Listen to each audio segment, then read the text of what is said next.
भगवती शिक्षक प्रशिक्षण महाविद्यालय के ई-लर्निंग प्लेटफॉर्म पर आपका हार्दिक स्वागत है। मैं विपिन बिहारी शर्मा, सहायक आचार्य, भगवती शिक्षक प्रशिक्षण महाविद्यालय गंगापुर सिटी, आपके लिए लेकर आया हूँ बीएड प्रथम सेमेस्टर के विषय शिक्षण और अधिगमकर्ता का विकास प्रकरण का अध्ययन करने के लिए आज हम देखेंगे कि अधिगमकर्ता का विकास किस प्रकार होता है। अधिगमकर्ता को हम किस प्रकार विभिन्न गतिविधियों में विभिन्न तकनीकों के माध्यम से विकास किस प्रकार कर सकते हैं। अधिगम हम सभी व्यक्तियों के लिए सीखना अत्यंत महत्वपूर्ण है। वास्तव में सीखना ही मनुष्यों और जानवरों में विभेद करता है। जानवर आरंभ में प्रशिक्षित तो किए जाते हैं, पढ़ाए नहीं जाते। माता पिता अपने बच्चों को विद्यालय सीखने के लिए भेजता है। मनुष्य जन्म के बाद से ही सीखना आरंभ कर देता है और जीवन भर कुछ न कुछ सीखता रहता है। शैशवावस्था के आरंभ में वह बिल्कुल असहाय और पराश्रित होता है, किंतु धीरे धीरे वह अपने को वातावरण से समायोजित करने का प्रयत्न करता है। इस समायोजन में वह जिस प्रक्रिया द्वारा अपने अनुभवों से अधिक लाभ उठाने का प्रयत्न करता है, मनोवैज्ञानिक उसे सीखना कहते हैं। अर्थात मानव जन्म से ही सीखना प्रारंभ करता है और हमेशा मृत्यु तक कुछ न कुछ सीखता रहता है। शैशवावस्था में वह अपने आप कार्य नहीं कर सकता क्योंकि वह असहाय होता है। वह दूसरों के द्वारा निर्भर होता है, लेकिन असहाय होने के बावजूद भी वह कुछ न कुछ वातावरण से, अपने आसपास की गतिविधियों से, अपने द्वारा की जाने वाली गतिविधियों से कुछ न कुछ सीखता रहता है और इस वातावरण में समायोजित होता रहता है। समायोजन में की प्रक्रिया में वह विभिन्न प्रकार के अनुभव प्राप्त करता है और उन अनुभवों से अधिक लाभ उठाने का प्रयास करता है। इसी प्रक्रिया को मनोवैज्ञानिकों ने सीखना, अधिगम या लर्निंग कहा है। हम जो कुछ भी हैं वह सीखने का ही परिणाम है। हमारे सोचने, खाने, पीने, चलने, फिरने तथा वेशभूषा आदि के तौर तरीके सभी कुछ सीखने पर ही निर्भर हैं।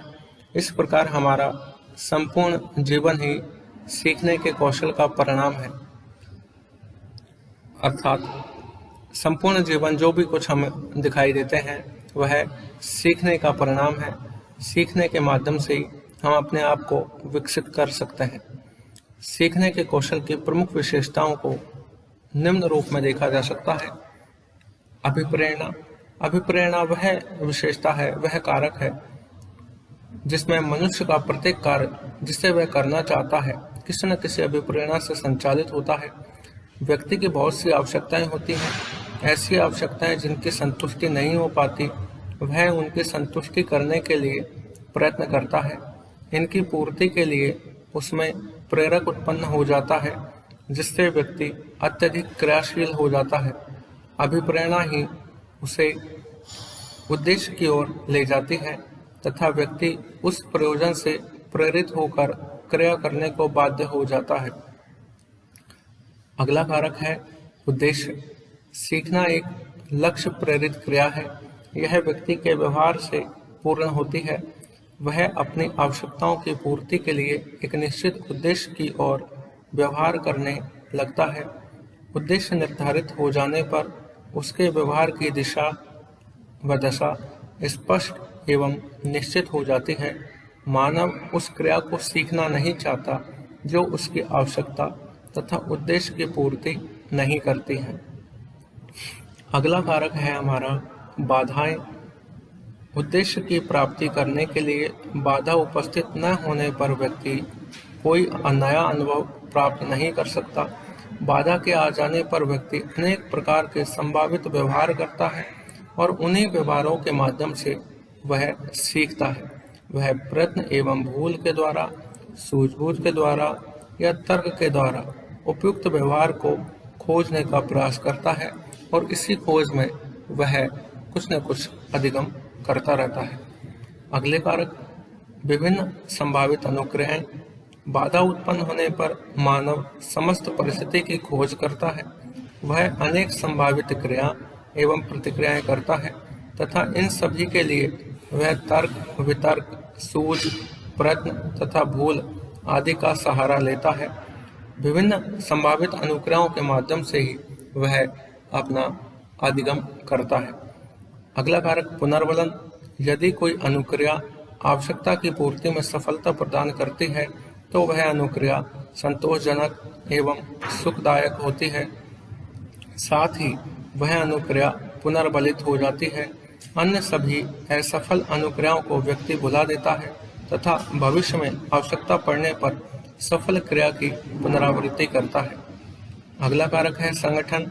सीखना उचित एवं सफल अनुक्रियाओं का चुनाव एवं संगठन है। प्रत्येक प्रकार के सीखने की क्रिया में प्रकृति के साथ ही मानसिक संगठन भी होता रहता है। अधिगम की क्रिया के विभिन्न अंगों का संगठन नवीन ज्ञान को पूर्व ज्ञान से जोड़ने के लिए किया जाता है। इससे नवीन अनुक्रिया उसके ज्ञान का एक अंग बन जाती है। इस प्रकार हम कह सकते हैं कि अधिगम विभिन्न अनुभवों से लाभ उठाकर, वातावरण से समायोजित होकर, विभिन्न परिस्थितियों से नवीन ज्ञान अर्जन करना ही अधिगम कहलाता है।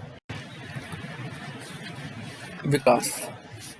विकास को हम जब पढ़ते हैं तो विकास का अर्थ सबसे पहले हम देखेंगे। विकास किसे कहते हैं? मानव के विकास से आशय शिशु के गर्भाधान से लेकर पूर्ण प्रौढ़ता प्राप्त करने की स्थिति से है। पितृसूत्र तथा मातृसूत्र के मिलन से एक जीव पैदा होता है, तत्पश्चात उसके अंगों का विकास होता है। यह विकास की प्रक्रिया लगातार चलती रहती है। इसी के फलस्वरूप बालक विकास की विभिन्न अवस्थाओं से गुजरता है। इसी प्रकार बालक का शारीरिक, मानसिक तथा सामाजिक विकास होता है। विकास बढ़ना नहीं है, अपितु परिपक्वता पूर्ण परिवर्तन है। परिवर्तन एक अनवरत न दिखने वाली प्रक्रिया है जो निरंतर गतिशील है। अन्य शब्दों में विकास बड़े होने तक ही सीमित नहीं है। वस्तुतः यह व्यवस्थित तथा समानुगत प्रगतिशील क्रम है जो परिपक्वता प्राप्ति में सहायक होता है। मानव विकास की विभिन्न परिभाषाएं दी गई हैं। उन परिभाषाओं का हम आगे अध्ययन करेंगे। विकास की परिभाषा। पहली परिभाषा है मुनरो द्वारा दी गई है।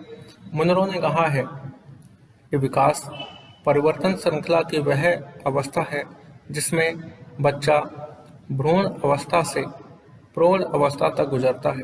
अर्थात एक ऐसी श्रृंखला, एक ऐसा परिवर्तन जिसमें बालक भ्रूण अवस्था में आता है और भ्रूण अवस्था से लेकर शैशवावस्था, बाल्यावस्था, किशोरावस्था, युवावस्था और प्रौढ़ अवस्था तक गुजरता हुआ विकास को प्राप्त करता है। अगली परिभाषा है हरलॉक की। हरलॉक ने कहा है विकास की सीमा अभिवृद्धि तक ही नहीं है, अपितु इसमें प्रौढ़ावस्था के लक्ष्य की ओर परिवर्तनों का प्रगतिशील क्रम निहित रहता है। विकास के परिणाम स्वरूप व्यक्ति में अनेक नवीन विशेषताएं एवं नवीन योग्यताएं स्पष्ट होती हैं। अर्थात नवीन विशेषताओं का संकलन, नवीन योग्यताओं का संकलन ही विकास कहलाता है। अगली परिभाषा है डेरेबर की। उन्होंने कहा है विकास प्राणी में होने वाला प्रगतिशील परिवर्तन है जो किसी लक्ष्य की ओर लगातार निर्देशित होता रहता है। अर्थात किसी भी जाति में भ्रूण अवस्था से लेकर प्रौढ़ अवस्था तक उत्तरोत्तर परिवर्तन ही विकास के सिद्धांत की बात करते हैं। मानव शिशु को प्रौढ़ होने के लिए विभिन्न परिवर्तनों से गुजरना पड़ता है। ये परिवर्तन विभिन्न आयामों में अपनी विशेषता रखते हैं, अतः अपनी विशेषता का अनुरक्षण करना ही विकास के सिद्धांतों को जन्म देता है। विद्वानों के विभिन्न मतों के आधार पर विकास के सिद्धांत आगे बताए गए हैं। पहला सिद्धांत व्यक्तिगत विभिन्नताओं का सिद्धांत। बालकों का विकास उनकी व्यक्तिगत शक्तियों, क्षमताओं और अवसरों पर निर्भर होता है। वंशानुक्रमीय प्रभावों से स्पष्ट हो चुका है कि जुड़वा भाई भाई और बहन बहन भी शारीरिक, मानसिक, सामाजिक, संवेगात्मक आदि क्षेत्रों में विभिन्नता रखते हैं, अतः उनका विकास भी एक जैसा नहीं होता। विकास सामान्य, धीमा एवं तेज आदि रूपों में स्वतः ही प्रकट होता रहता है। समाज इसमें सहयोग करने में असमर्थ रहता है। इसी को स्किनर ने भी लिखा है। विकास के स्वरूपों में व्यापक वैयक्तिक भिन्नताएं होती हैं। अगला सिद्धांत है निरंतरता का सिद्धांत या सतत विकास का सिद्धांत। बालकों का विकास अनवरत रूप से चलता रहता है। यह धीमा, तीव्र और सामान्य होता रहता है, परंतु रुकता नहीं है। यह विकास कब धीमा, कब तीव्र तथा कब सामान्य होता है, यह विकास के विभिन्न स्तरों और पहलुओं पर निर्भर करता है। बालक का विकास समरसता में प्रकट होकर आकस्मिक परिवर्तन से अलग रहता है, अतः बालक को देखकर कभी भी अचंभा नहीं होता कि वह इतना बड़ा कैसे हो गया। अगला सिद्धांत समान प्रतिमान का सिद्धांत। विद्वानों का मत है कि समान प्रजाति में विकास की गति समान प्रतिमानों से प्रचलित होती है। मनुष्य चाहे जापान में पैदा हो या भारत में, उसका शारीरिक, मानसिक, भाषाई एवं संवेगात्मक विकास समान रूप से होता है। अर्थात बालक कहीं भी पैदा हो, किसी भी विश्व के किसी भी कोने में पैदा हो, लेकिन उसकी जाति के जो प्रतिमान हैं, जो कारक निर्धारित हैं, जो नियम निर्धारित हैं, उसी के अनुसार उस बालक का विकास होगा। चाहे मानव जाति का हो, चाहे पशु जाति का हो, चाहे किसी भी जाति का हो, वह उसका विकास उनके जाति के प्रतिमानों के अनुरूप ही होता है। इसी के परिप्रेक्ष्य में हरलॉक महोदय ने कहा है कि प्रत्येक जाति, चाहे वह पशु, मानव या अन्य, अपनी जाति के अनुसार ही अपना विकास कर पाती है।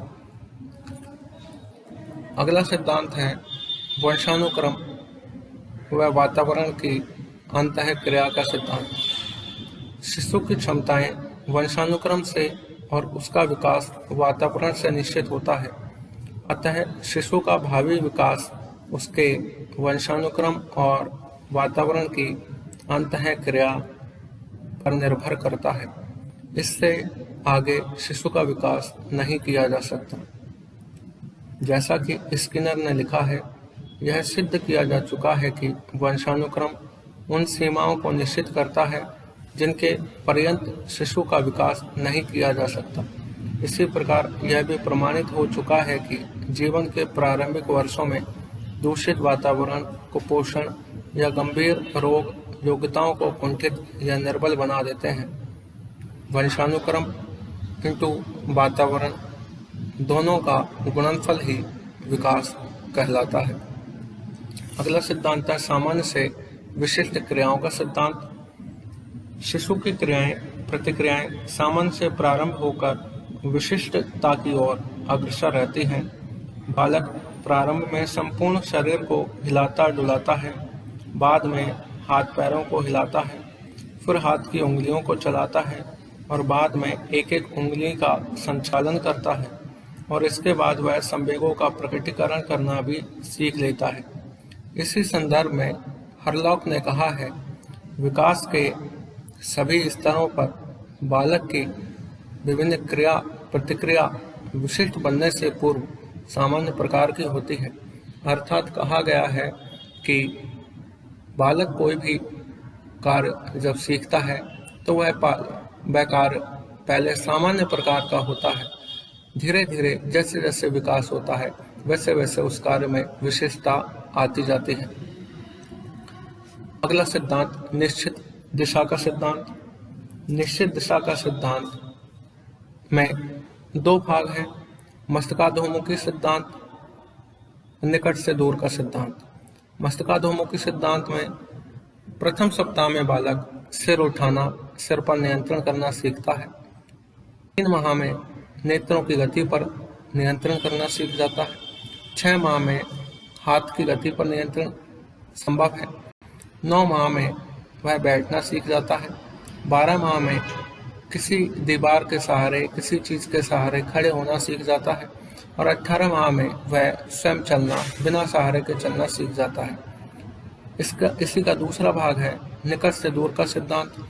उसे हम केंद्र से परिधि के सिद्धांत भी कह सकते हैं। अर्थात व्यक्ति का विकास, बालक का विकास धड़ से हाथ पैरों, सिरों रेखा की ओर होता है, परिधि की ओर होता है। अगला सिद्धांत हमारा है वर्तुलाकार का सिद्धांत। वर्तुलाकार का सिद्धांत कहता है कि बालक का विकास सीधी रेखा में न होकर वर्तुलाकार आकृति में होता है, जो एक स्प्रिंग नुमा होती है। अगला सिद्धांत एकीकरण का सिद्धांत। एकीकरण के सिद्धांत में बताया गया है कि बालक पहले पूरे पंजे का और बाद में उंगलियों का प्रयोग करता है। इसमें गति तीव्र और मंद होती है। अगला है अवस्थाओं में विकास की गति में भिन्नता का सिद्धांत। विभिन्न प्रकार की अवस्थाओं में विकास की गति भिन्न भिन्न होती है। अगला है परस्पर संबंध का सिद्धांत। विकास के सभी आयाम आपस में संबंधित होते हैं। विभिन्न आयामों में आपस में संबंधित होकर धीरे धीरे वह अपने अपने आयामों का विकास करते रहते हैं। अगला है विकास की भविष्यवाणी संभव। वृद्धि, विकास, गत्यात्मक क्रियाओं व मानसिक क्रियाओं का निरीक्षण करके हम बालक के विकास से संबंधित भविष्यवाणी कर सकते हैं कि बालक बड़ा होकर क्या बनेगा। अगला है अधिगम व परिपक्वता का सिद्धांत। इस सिद्धांत के तहत हम कह सकते हैं कि जब बालक में अधिगम होगा, वह कुछ सीखेगा, उसमें लर्निंग करेगा और उसमें धीरे धीरे समय के अनुसार परिपक्वता आएगी। इन्हीं दो चीज़ों के गुणनफल को ही हम विकास। आगे हम वृद्धि और विकास में अंतर देखते हैं। वृद्धि मात्रात्मक होती है, जबकि विकास मात्रात्मक व गुणात्मक दोनों होता है। वृद्धि एक निर्धारित अवधि तक संभव है। किशोरावस्था की आयु तक वृद्धि होती है, लेकिन विकास जीवन पर्यंत चलता है, मृत्यु पर्यंत चलता है। वृद्धि केवल शारीरिक परिवर्तनों की अभिव्यक्ति है, अर्थात शारीरिक रूप जो होता है वह वृद्धि का रूप होता है, लेकिन सभी प्रकार के परिवर्तन, चाहे वह शारीरिक हो, मानसिक हो, बौद्धिक हो, नैतिक हो, चारित्रिक हो, सामाजिक हो, वह सभी विकास का भाग है। वृद्धि विकास प्रक्रिया का एक भाग है, एक पहलू है। अर्थात स्पष्ट है कि वृद्धि एक संक्षिप्त पहलू है और विकास विस्तृत पहलू है। विकास में सभी आयामों का एकीकृत स्वरूप आता है। वृद्धि संरचना में परिवर्तन से संबंधित है, अर्थात बालक के शरीर में परिवर्तन से संबंधित होने वाली वृद्धि है, लेकिन संरचना व कार्य प्रणाली में सुधार से संबंधित विकास है। वृद्धि मापन का विषय है, जबकि विकास मूल्यांकन का विषय है। अर्थात वृद्धि का मापन किया जाता है, विकास का मूल्यांकन किया जाता है। वृद्धि वातावरण पर निर्भर है, विकास वातावरण व जीवन शैली पर निर्भर है।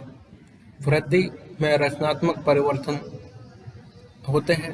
रचनात्मक रूप से परिवर्तित होने वाली अभिवृद्धि है। विकास रचनात्मक और विनाशात्मक दोनों है।